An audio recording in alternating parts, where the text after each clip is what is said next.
Hello, people of YouTube. My name is Steve Gray. Thank you for watching. Today we are talking about the updated Gibson Les Paul Studio. So they never fully got rid of the Studio. We just had what was called a Les Paul's Modern Studio for a while, which I thought was going to permanently take over. But no, apparently there was some sort of demand to bring the regular Studio back.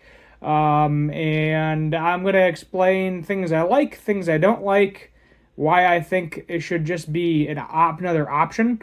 But it's kind of weird here. So let's go ahead and go through this. So the Essential Les Paul reimagined and updated for today's players. Gibson has relaunched its Les Paul Studio and given the Gateway Les Paul its best update yet. So new finishes, updated electronics, a standard inspired finishes. Head up the latest edition for the Gibson's $1,600 no-frill workhorse Les Paul. And I have a Les Paul Studio myself from the 90s. That is pretty nice. Gibson has unveiled the latest evolution of its studio range of Les Pauls, overhauling the fan favorite Gateway electric guitar. Well, it's a fan favorite because, it's like, okay, I can spend $2,500 on a standard, or I can get a studio for $1,000 less. Usually you get the $1,600 before you get the $2,500 to $3,000, depending on what options you have. So overhauling the fan favorite Gateway electric guitar, smart new features, electronics, and aesthetics, the Les Paul Studio has been a long staple of the Gibson 6-string stable and has been seen as the go-to mid-range LP for those who want genuine Gibson but don't fancy forking out the more money for the standard, which start around $2,600. Okay, I was off by $100 for the standard. With that in mind, the updated studios weigh in at exactly $1,000 cheaper than the standard instruments they are inspired to be. But they come with a suite of appointments that lift the humble no-frills range to new heights. To start, the Les Paul Studio, it has the ultra-modern weight relief, mahogany body, in a bid to make it lighter. Even though there is currently a light, there's a Gibson Les Paul light as well. So they got several different lower ranges. I don't know if you call over $1,000 a low range for a guitar. For Gibson, it is more comfortable to play. Joined by a plain maple cap, slim taper profile, mahogany neck. Elsewhere, there's a 12-inch radius, rosewood fretboard as opposed to the ebony on the moderns, with some tasty binding. The studio boards are usually unbound, so save a few rare limited runs. So this extra touch, along with acrylic trapezoid inlays, brings the model cosmetically closer to its source material. What would have been cool, they've never done it, is instead of having actual binding on here, because they have the maple top on there, what some people will do, especially on the studios, is they'll just scrape away the paint on the maple top to the raw wood, and then you have like a fake raw wood maple binding. I think that would have been a cool thing that they could have done, and I feel like a lot more people would be interested in it. So as for the hardware, there are 22 medium jumbo frets, Gravtech nut, vintage deluxe tuners with keystone buttons. I think the modern, actually I have the modern up right here, have locking tuners. I'm not sure if the modern has locking tuners or not. I think those are regular Grovers. Yeah, the modern has Grovers. So standard stop bar Nashville 2-pneumatic bridge combo.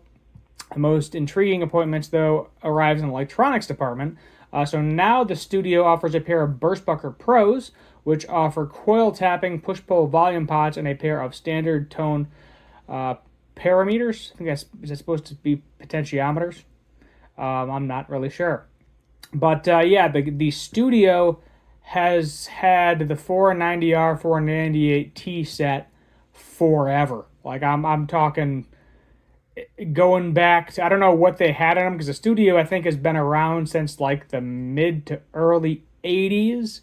And I know at the very least, I'm going to say at least from 1990 forward, pretty much every studio has had the 490R 498T pickup, and it goes in the Les Paul Customs too. So they're good pickups. They sound fantastic. But if you want something different, and you wanted multiple studios, every studio that you bought, none of them had a different set of pickups in it, unless it was something like out of the mod shop. So there's also the standard 3-way toggle switch, no poker chip, and then you got the glued in set neck. Coil tapping, studio is considerable, expanding its tonal offerings and helps squeeze some extra versatility from a guitar that is clearly trying to be much more than just a stripped back standard.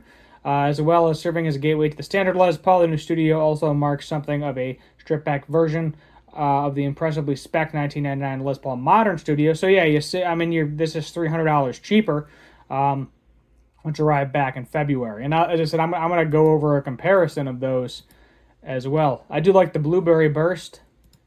That is a nice color.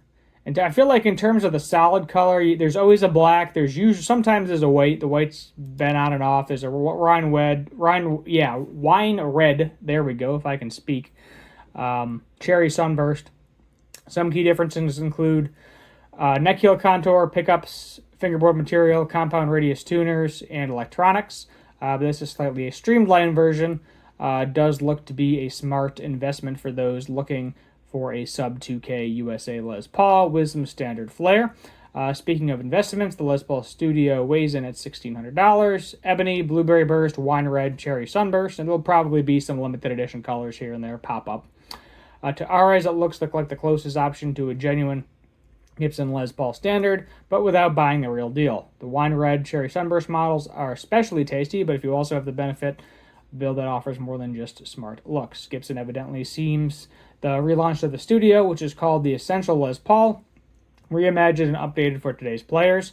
One of its biggest releases of the year. The firm also tapped the likes of Tyler Baker, Tash Neal, Kenzie Lewis, Ivan Singh, and a host of other Gibson artists to help promote the range. Okay, so we probably just got some pics of these people. No, I guess maybe not. Yeah, the endless tonal possibilities, exceptional sustain, resonance, and comfortability, playability make the Les Paul Studio something you can rely on for any music genre or scenario. The Studio is the essential Les Paul, reimagined and updated for today's players who want more than just another guitar. They want their guitar. Head over to Gibson for more information. Now, let's just go ahead. We'll do the Blueberry. Why not? So let's see. What I am curious is if this actually has the fret nibs or not. Yes, it does, based on that picture. So that is something to note, is it does have the fret nibs. I mean, literally, if you had a bound body, this thing is a standard. So if you know somebody that can route away a thin layer of wood on the top and put a piece of plastic on there for the binding, there you go. So let's compare. I want to actually bring up, there's one more Gibson I want to bring up here.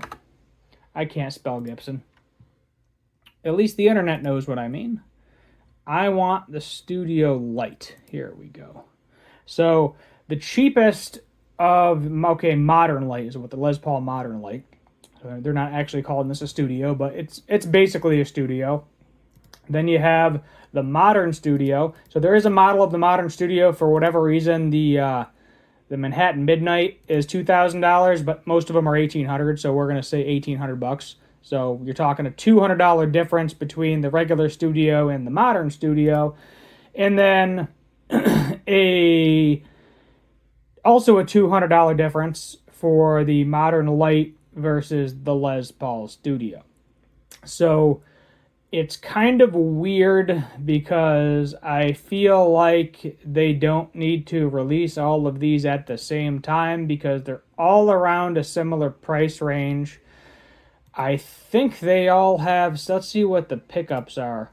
Okay, so the Light has the 490R, 498T, no push-pulls. So no push-pulls whatsoever, no binding, satin finish as well. So that's one of the major differences too, is you typically think, oh, the gloss finish is going to be more expensive. But no, in this case, the gloss finish is $200 less. So I don't really think satin versus gloss, there's much of a cost difference, or they wouldn't be selling you that guitar for $200 less than the Modern.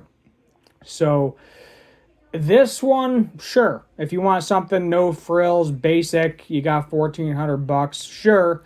But for $200 more, you can go over to the Studio, which has the trapezoid inlays, a couple different finishes. Now you're getting into a gloss finish. You got the Burstbucker Pros, and yeah, I think the tuners are the same. I think you have different tuners. Okay, so they did go with the Grovers, mini Grovers, I think, on the Les Paul. Let's actually, we can find that out right now. Body, neck, tuners. Why does it not tell me? Miscellaneous? Hardware, perhaps. Hardware. Yeah, Grover Minis. Okay, and you got a little bit of a cutaway there. So, the back of this, no cutaway. I'd wonder if this does tell me the thickness of the body. I don't know if they're still doing it. I know at one point, and it made no sense to me, the bodies of these were actually a hair thinner than the standards. And I guess they probably did that for weight, 9 out of 10. But this has, I feel like it would save them money just to make them all the same size. But who the heck knows? Maybe it's really not that much of a difference on the CNC machine. This also has a maple top too. So for $200 difference, I would definitely choose this Studio over the Modern Light. Now going to the Modern Studio, this has some stuff that both of these don't. So it's also a satin finish, but I'm going to pick a different color so you can actually see the heel contour here. There we go. So this has Grovers as well. Heel contour, ebony fretboard, which a lot of people prefer over rosewood. I do, typically. In terms of looks, but I don't, rosewood's perfectly fine too. I really don't have a major fretboard preference, but if it's a dark piece of ebony versus a light piece of rosewood, I'm going to pick the dark piece of ebony. So the control-wise, you have the coil tap, which you have that here too, going to the electronics. Coil tap. The difference here is you have a phase and a pure bypass. So I think it makes it out of phase, and then you have a pure bypass where it skips everything. I believe it is just the bridge pickup to the output jack. Essentially, it bypasses all the electronics. So pickups are a little different too.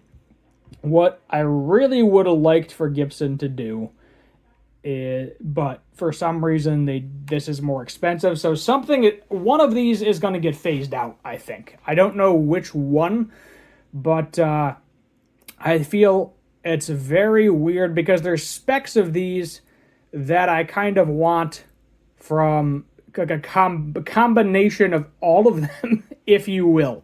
So I would have had, the Les Paul Modern Studio, make it a gloss finish, put the bound fretboard on there like you did the regular Studio, or, make it an upcharge. If you want to do this, give you different options for it, instead of calling it something different. Because a lot of people like the little swoop-de-doo on the back, if I can get to the image here. Yeah, they like that little extra heel contour, where this doesn't have this.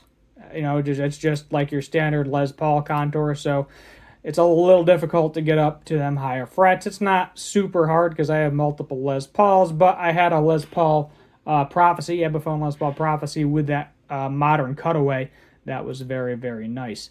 But in terms of specs, what I would have loved to see is you take this, your Modern Studio, keep the ebony board, keep the Grovers, switch it out with the Burstbucker Pros, essentially gloss finish, give me the Burstbucker Pros and the bound fretboard.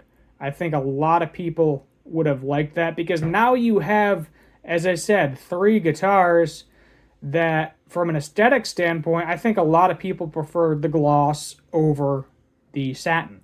Now, I do love a satin neck, don't get me wrong. I definitely feel significantly better than a gloss neck. But I feel like I know a lot of people that they see a satin guitar, they see a gloss guitar, and they automatically assume the gloss guitar is more expensive. Unless it's like a matte black, a satin matte black, that's a little bit different. But I'm just confused on why they're doing this all at the same time. I can see something where they let this one go any one of these three. They have it out for a year, then they switch it up to a different style the next year, and then switch it up to a different style. I know it's giving us a bunch of different options, but they're not, I feel like, for me anyway, they're not combining the options that I want in the studio. Now, the binding, take it or leave it, is what it is. The tuners, that's where you're saving some money here, is they're not going with Grovers, which honestly, the Clousons are fine. When they're brand new, they work for a long time. It takes them a while to wear out. The ones on my studio are a little loose. I actually have two studios, one I'm trying to sell locally. And that one also has the Clousons, but, it's a 2018 versus a 90 something. So they have a little bit more stiffness to them. They feel a little bit better. But both of them stay in tune perfectly fine. There's not an issue. The 90s, the 90s Les Paul does have I believe, a new nut on it, so that probably helps significantly too. But I really like Grovers. I have Grovers on my Epiphone Les Paul, and I just like the way they feel. They stay in tune. I've never had a problem with them. And then, they don't really move. So it just kind of confuses me. I know I'm kind of dragging this video out, and it's a longer one, and I appreciate it if you've been here the entire duration. But I feel like you have three things that are all within a couple $100 of each other, and you like. I feel like they're giving you some of the features you want, but not all of them in every single one of them, if that makes sense. So the Modern Light, you have a belly cut, which I really like, and you got the Grovers. The Modern Studio, you don't get the belly cut, which, give me the belly cut. You're also losing the gloss finish, and then the new Studio, you're getting the bound fretboard and the Burstbucker Pros, which the main reason I think I would want the Burstbucker Pros versus the 490R 498T is because I have a guitar that already has the 490R 498T, and I don't need another one that has that same exact pickup set. I think I've actually owned 3 Gibsons with that same exact pickup configuration. I think I even have a standard with that same pickup configuration because they weren't switching to the Burstbuckers at that point in 2000, to my knowledge. So it's not time to retire that set, but it is time to switch some things up and throw something different in, which I like. But as I said, there's certain aspects of every single one of these that I like, and I just really wish they would combine it into one thing. Maybe slap $2,000 on it, because they already have that one with the fancy finish of the Modern. That's $2,000 if you want the satin midnight blue there with the bald guy finish, like my hairline going on. You got the beard and then bald up top. But that's what I think a lot of people would like to see with a studio, is gloss finish. You got the belly cut, you got the neck heel cut, Burstbucker Pros, Grover tuners, bound fingerboard. And I feel like they're almost getting there with every single one, but they're not actually doing it. And I always thought the Studio was the modern player's guitar, because the standard is tried and true, back what they did back in the day. You want that aesthetic, there you go. But the Studio is for the person that okay, I want to get into Gibson, but I don't want to spend $2,600 on a standard. But yeah, I guess you heard my complaints. There we are. I wonder if you're as confused about it as I am. Thanks for sticking with me. I know I'm pushing almost double the length, but it is what it is. Check out my reverb shop. I got a pickup on there that could be used as a paperweight for pretty cheap. Honestly, if you offered me like $1 for it, I'd just take it and send it to you for the cost of shipping. And then I have a Gibson SG Melody Maker on there as well, if you're interested. You're more than welcome to, the offers are available on both of them, so you're more than welcome to shoot me an offer. But thanks for watching, subscribe, have a good one. Sorry for rambling for 20 minutes, and as always, have a good one.